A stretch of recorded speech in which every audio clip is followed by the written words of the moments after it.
You may remember from this summer's curriculum training about John Hattie and his meta-analysis to find the top influencers that give positive effects of student outcomes.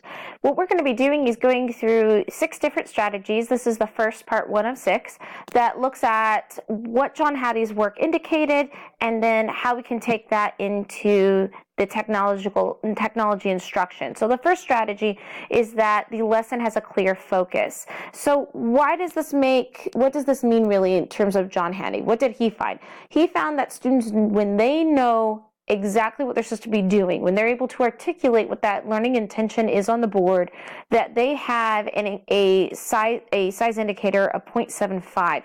Anything in that dark green over here, that is what we want. That's big growth, over a year's growth. The other thing that he found is that students need to be able to know when they've been successful. So that comes in 2 parts. One part is being able to communicate what is really the success criteria. That's a 0.75. And the other one is being able for students to assess themselves and predict their performance on assessments accurately. That has such a large influencer size of 1.44 that's actually off of the chart.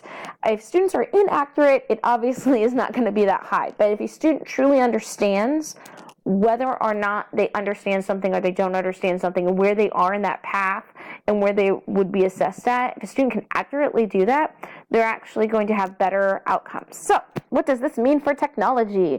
So this means that we could use something like the Schoology OneDrive assignment app in order to create learning goal trackers that are digital. Students can log right in and they can put the learning intention into their own words, they can explain what is mastery, and then they can actually rate themselves. And you can go in and view through the OneDrive assignment app as they're working on their unit, throughout their unit. They don't even have to turn it in.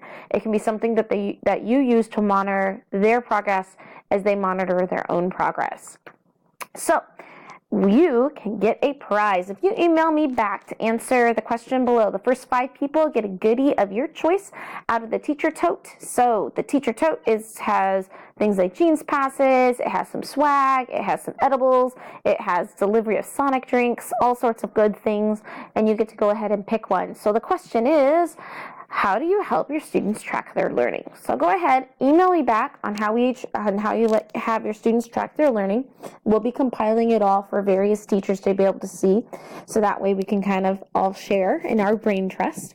And then if you want to learn anything more about OneDrive assignment app, I have both my face-to-face training on February 22nd, as well as you can do the online training in the Schoology Buoy Professional Learning inside that monthly PD folder.